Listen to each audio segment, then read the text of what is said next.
خب دوستان، درود بر شما، وقتتون بخیر، ارادتمندم. چند روز پیش یک از دوستان من از من سوالی پرسید که میخواست بین دو تا سیستمش در حقیقت یک سری دیتا جابجا بکنه، ولی متاسفانه هیچ استوریج یا هارد اکسترنال یا فلشی نداشت که بتونه این کارو بکنه.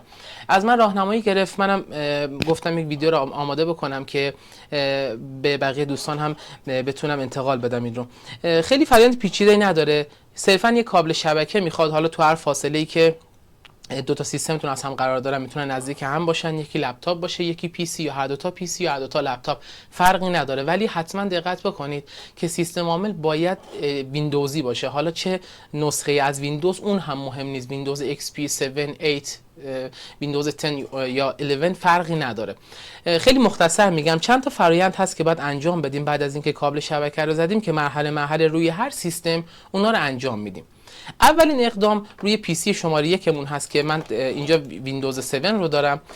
وارد منوی استارت میشم و از منوی استارت خودم کنترل پنل رو باز میکنم. پیشنهادم اینه که توی هر سیستم عاملی که دارین کار میکنین از در حقیقت وارد منوی کنترل پنل بشین تا اونجا بتونین راحت تنظیمات مربوطه رو انجام بدیم.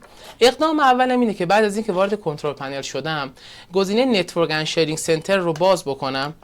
اینجا در حقیقت من کارتای شبکه‌مو میبینم و تنظیماتی که برای آی پی لازم دارم رو میتونم انجام بدم. از گزینه چنج ادپتر ستینگ استفاده میکنم و کارت شبکه خودم رو در حقیقت اینجا انتخاب میکنم. کارت شبکه من اینجا چی هست؟ لوکال ایریا کانکشن هم یا اینترفیس هم هست که من اونو باز میکنم.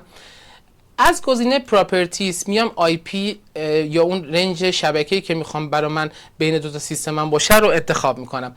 من وقتی که در حقیقت این گزینه تنظیمات مربوط به کارت شبکه‌ام باز شد، از منوی از دکمه پراپرتیز استفاده میکنم. روی اینترنت پروتکل ورژن 4 یا همون تی سی پی آی پی ورژن 4 دابل کلیک میکنم. اینجا مود آی پیم رو از حالت آپتین به حالت منوال یا دستی وارد میکنم و رنج آی پی خودم رو وارد میکنم. پیشنهاد میکنم شما هم به صورت پیش‌فرض این رنج شبکه رو برای خودتون داشته باشین و وارد بکنید. مثلا من این سیستم رو میذارم 192.168.10.10. کافی دکمه تب رو بزنم تا خودش ساب نت ماسک من رو برای من بسازه.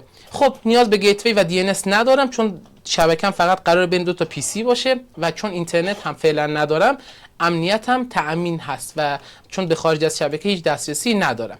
خب مرحله اول روی پی سی وان این بود که در حقیقت ما آی پی رو ست بکنیم. دوباره وارد کنترل پنل میشم. در کنترل پنل روی همون نتورک اند شیرینگ سنترم یک گزینه‌ای دارم به اسم Change Advanced Sharing Setting. وارد این گزینه میشم. دو قسمت دارم اینجا. حالا تو بعضی از سیستم‌ها و سیستم عامل مختلف ممکنه متفاوت باشه. هوم یا ورک که اینو انتخاب میکنم و تمام تیک‌ها رو ترن آن نتورک دیسکاوری رو انتخاب میکنم، ترن آن فایل اند پرینتر شیرینگ رو انتخاب میکنم. فقط نکته اینجاست که باید دقت بکنید، ترن آف پسورد پروتکتد شیرینگ انتخاب بکنید که از شما پسورد موقع اتصال دو تا کامپیوتر به هم و دریافت و ارسال داده ها توی شبکه از شما پسورد نخواد. خب بعد از اون وارد پابلیک میشم. این تنظیمات رو هم برای پابلیک دقیقاً انجام میدم، چون قبلا انجام شده دیگه سیو ندارم، قبلا انجام دادم. و مرحله سوم اینه که وارد منوی استارت هم بشم. اینجا وقتی که خودم فایر یا فایروال رو تایپ بکنم میتونم ویندوز فایروال رو اینجا ببینم و انتخابش بکنم. باید بیام بچه‌ها توی فایروال ترن ویندوز فایروال آن اور آف انتخابش بکنم و از اینجا بیام فایروال هام رو با حالت خاموش قرار بدم که اینجا این فرآیند انجام شده است. چون گفتم اینترنت نداریم، مشکلی نداره که ما فایروال ها رو خاموش بکنیم، چون خارج از شبکه هیچ دسترسی وجود نداره. خب این شد از تنظیمات پی سی یکم یا سیستم عامل اولم. حالا بریم سراغ مورد بعدی. ما در حقیقت توی سیستم بعدیمون که اون تلاش کردم سیستم عاملش متفاوت باشه، ویندوز 10 هست که ببینید بین دو تا سیستم چه اتفاقی قرار بیفته. دقیقاً اینجا هم به همین ترتیب منوی استارت رو باز میکنم. از منوی استارت هم وارد گزینه کنترل پنل میشم. این کنترل پنل چون یک حالت استانداردی داره، همیشه تو همه سیستم عامل ها مخصوصا ویندوز به شما این دسترسی رو میده که به تمام تنظیمات ویندوزتون در حقیقت دسترسی داشته باشید. خب من از کنترل پنل میام دقیقا مثل اون حالت قبلی میام توی کنترل پنل این سیستم که ویندوز 10 هست، پی سی دوم هست، دوباره نتورک اند شیرینگ سنتر انتخاب میکنم به همون ترتیب. اول آی پی مو ست میکنم روی کارت شبکم که چه آی پی داشته باشم. کارت شبکه خودم رو انتخاب میکنم، پراپرتیز،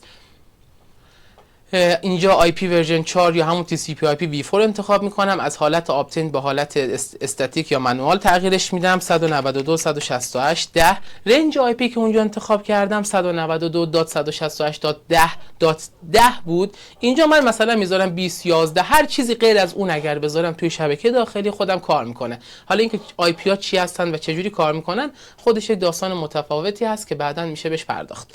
کافی دکمه تب رو بزنم تا خودش سابنت ماسک رو برای من بسازه. بله، تنظیمات کارت شبکم تموم شد. یک مرحله اینجا برمیگردم عقب. البته تو چنج ادپتر ستینگ دیگه لازم ندارم، ولی چنج ادوانس شیرینگ ستینگ رو انتخاب میکنم مثل سیستم عامل قبلیم و اینجا هم همون تنظیمات مربوط به در حقیقت شبکم و دسترسیات شیرینگ هم رو درست میکنم. ببینید گفتم 3 تا قسمت داریم، یا تو اون سیستم قبلی 2 تا قسمت داشتیم. تو پرایویت هم دیسکاوری و نتورک دیسکاوری رو آن میکنم، ترن آن فایل پرینتر شیرینگ رو آن میکنم. توی قسمت بعدی هم به همین ترتیب و توی قسمت آل نتورک هم به همین ترتیب. فقط حواسم هست که ترن آف پسورد پروتکتد رو حتما اقدام بکنم. خب مرحله سوم این بود که بیام در حقیقت توی سیستم عامل دیگم هم بیام فایروالم رو آف بکنم. کافیه مجدد از منوی استارت فایر یا همون فایروال رو تایپ بکنم توی منوی استارت هم تا فایروال برای من باز بشه. توی ویندوز فایروال من میتونم بیام فایروالم رو خاموش بکنم مثل دقیقاً سیستم عامل قبلی که این کار انجام دادم. از منوی سمت چپ ترن ویندوز فایروال آن اور آف رو انتخاب میکنم و هر دو تا فایروالم رو چون اینترنت ندارم و شبکم امن هست خاموش میکنم. خب ما در حقیقت اینجا یک قسمتی از کار رو انجام دادیم. حالا این براتون فرقی نداره که توی پی سی یکتون یک شیر فولدر بسازید برای ارتباطات بین دو تا سیستم یا لپتاپتون، یا توی سیستم پی سی شماره 2 تون، فرقی نداره. من این همینجا میخوام یک نیو فولدر درست بکنم با توجه به تنظیماتی که انجام دادم. یک نیو فولدر درست میکنم، اسمش هم میذارم شیر. خب کافیه روی این نیو فولدر راست کلیک بکنم که الان فولدرش اسمش شده شیر پراپرتیز رو انتخاب بکنم. از شیر پراپرتیز هم بیام تب شیرینگ انتخاب بکنم و اینجا شیر رو گزینه شیر رو انتخاب بکنم.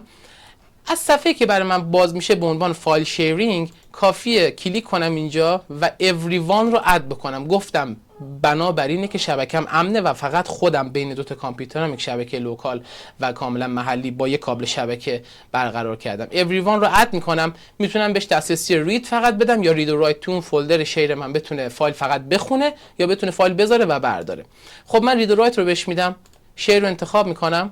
خب فولدرم شیر شد توی شبکم توی این پی سی دوم. خب حالا الان آماده است که من برم تو مرحله بعدی و ارتباط بین 2 تا کامپیوتر رو با هم دیگه چک بکنم.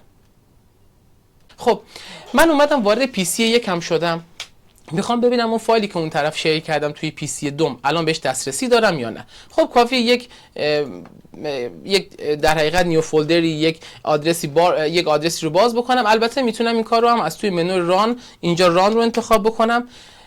از توی منوی ران اینجا بزنم بک آی پی اون سیستم دومی که گذاشته بودم 192.168.10. ببخشید مجدد ران بک 192.168.10.20 رو انتخاب بکنم. خب کافیه اینجا اوکی رو انتخاب بکنم تا برم وارد در حقیقت تنظیمات این سیستم جدیدم بشم. مجدد تکرار میکنم این کار ممکنه خیلی سرعت زیادی رو برای شما به ارمغان نیاره، اما این امکان رو برای شما مهیا میکنه که بتونید به فایل هاتون روی سیستم های مختلف حداقل 2 تا پی سی که با کابل به هم وصل کردید دسترسی داشته باشید. خب همونطور که میبینید یک فولدری برای من باز کرد به نام یوزرز. وارد یوزرز میشم. یوزرنیمی که توی اون ویندوز دیگم یا اون سیستم دیگم داشتم که پی سی دوم بود رو میتونم اینجا ببینم و انتخابش بکنم. چون تیک پسورد پروتکتد رو نزده بودم از من پسورد نمیخواست و مستقیم تونستم واردش بشم تو دسکتاپ. یک فولدر شیر کردم، حالا توش میتونم هر محتوایی رو بذارم. من الان مثلا اینجا میام یک دونه چه میدونم یک ویدیو اینجا دارم میذارمش توی این فولدر شیر، با سرعت بسیار خوبی برای من کپی شد. حالا این حجمش زیاد نبود، ولی میتونید با همین سرعت توی فایل های بزرگتر و حجم بیشتر اینها رو بررسی بکنید و انتقال بدین توی شبکتون. خب کافیه برم روی پی سی شماره 2 و ببینم این فایل رو اونجا دارم یا نه. خب توی پی سی شماره 2 الان من این فولدر شیر رو اگر باز بکنم میتونم این فایل رو ببینم و حالا کپیش کنم یا جای دیگه بریزمش یا توی خود شبکه از همینجا ازش استفاده بکنم. حالا میام روی پی سی شماره 2 هم یک فایل دیگه اینجا ایجاد میکنم، مثلا به یک فایل عکس خام که فقط یک فایل برای من ایجاد بشه، اسمش هم همین باشه. برم ببینم توی اون پی سی شماره 1 که به دسترسی داشتم ببینم این فایل رو میتونم ببینم یا خیر. خب همونطور که مشاهده میکنید این فایل توی پی سی شماره 1 هم برای من اومده و من میتونم دسترسی داشته باشم و این فایل ها رو ببینم. این یک راهکاری بود، حالا میشه موقت ازش استفاده کرد توی شبکه ولی خیلی پرکاربرده. اینکه چطوری آی پی رو ست کردیم، چرا فایروال رو خاموش کردیم، یک دنیای متفاوتی است که تو شبکه ما بهش برمیخوریم و میپردازیم. امیدوارم براتون کارآمد و پرکاربرد باشه. اگر سوالی داشتید بپرسید، اگر دانشش رو داشتم حتما پاسخ میدم.